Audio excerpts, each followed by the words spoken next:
When the game's on the line, they're finding a way to get it done. Hey, joining us now, our good friend, Troy Renck. Oh, Troy. Of the Denver Post. Troy, this is providing some good fodder for columns, doesn't it? The fact that this football team is keeping us on the edge of our seats until the last gun of that football game? Yeah, as a reporter, you root for the story, and they've been a very intriguing story because, as you guys have mentioned, they're 4-0, but they're imperfect in so many ways. But you don't apologize for being 4-0. And when they've had to make big plays, as you indicated, they've played their best. They make a mistake that feels like it's crippling, they can't overcome, and there's nothing to suggest they will, and all of a sudden they put a drive together. Defensively, now they have been a championship-caliber defense. Lights out. That is the one thing that's camouflaged other mistakes. That used to be Manning would camouflage a lot of other stuff that was going on wrong. Right. Now it's the defense that makes up for other mistakes in parts of the game. Well, you remember a couple years ago that 51-48 game in Dallas against the Cowboys? That is over with, Troy. That is done and over with. We're talking 23-20 here, but you hit on a great point, Troy. Look, Gary Kubiak says this is the NFL. You're going to play in a lot of close games. You better know how to win those close games. And they're also putting together big drives at the right time. In the fourth quarter when it counts, as we just mentioned, Peyton and the offense has come through. Yeah, I mean, and I know people say, well, the offense is inconsistent, it's not performing, and in whole, it's not.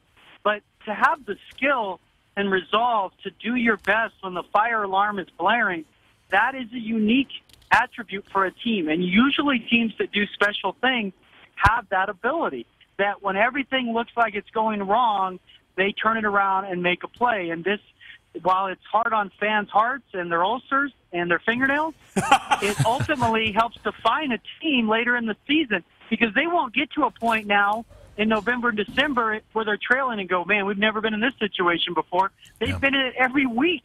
Every game outside of Detroit's come down to essentially either the final possession or the final play.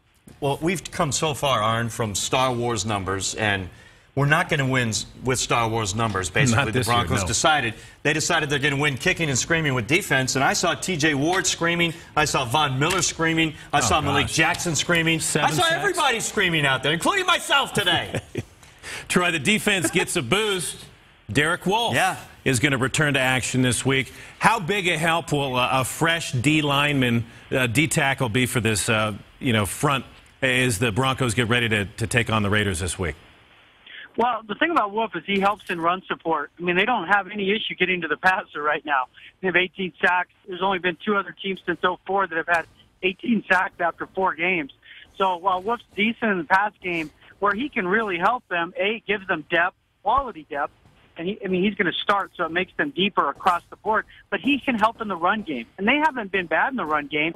But to add a body like him, an experienced player, a motivated player with a chip on his shoulder, is never a bad thing at this point in the season. It's not like he's coming back from injury, where you're like, well, he'll take 2 or 3 weeks to work into it.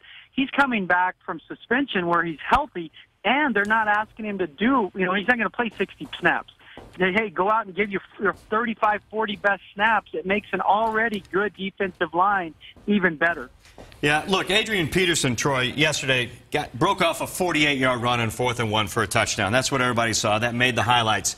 But take that run away, and AP had 33 yards on 15 carries. Pedestrian. 15 carries, 33 yards. You got to figure that is a championship defense, the way they're playing against the run and where they're getting pressure on the quarterback. But let me ask you about the other side of the ball, Troy. O-line. We had a huge mix-up yesterday because of the injury to Tyson Brilo. Those guys did okay yesterday. Yeah, they get a lot of criticism when they haven't played well. They deserve praise for being solid yesterday. Was it their best performance? Was it elite? No, but did they show much improvement? Absolutely. And again, 72 yards one run play, but that's this offense. It's built on chunk plays, so you can't say just take that play away and look at it. The reason that play works is because they stayed committed to the run, and Hillman gave them a change of pace. So they were better. I would say Michael Schofield exceeded expectations. Absolutely. I mean, having watched him last year in camp, in preseason, this year, he didn't give an indication, frankly, that he could man that position. And he did well. Now, they flanked him with a tight end. They gave him help. But the bottom line is he didn't give up any, ugly sacks, and he held his own in the run game. Matt Paradis played particularly well at center. easily his best game as a Bronco. They showed progress. And you mentioned AP. Wade Phillips knows how to stop Adrian Peterson. You go back and look at AP's 2012 MVP year. In an 8-game stretch, he averaged 164 yards. He played Phillips in Houston. He held him to 86 yards. The next game, AP got 199.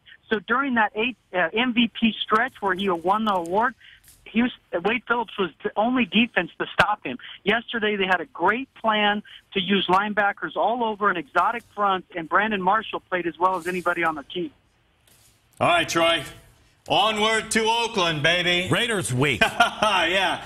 All right, Troy, thanks so much for joining us. We'll see you out at Dove Valley today. Gary Kubiak's press conference, I think at 1:15. Troy will be there, so follow him on Twitter and check him out in the Denver Post. Troy, thanks again.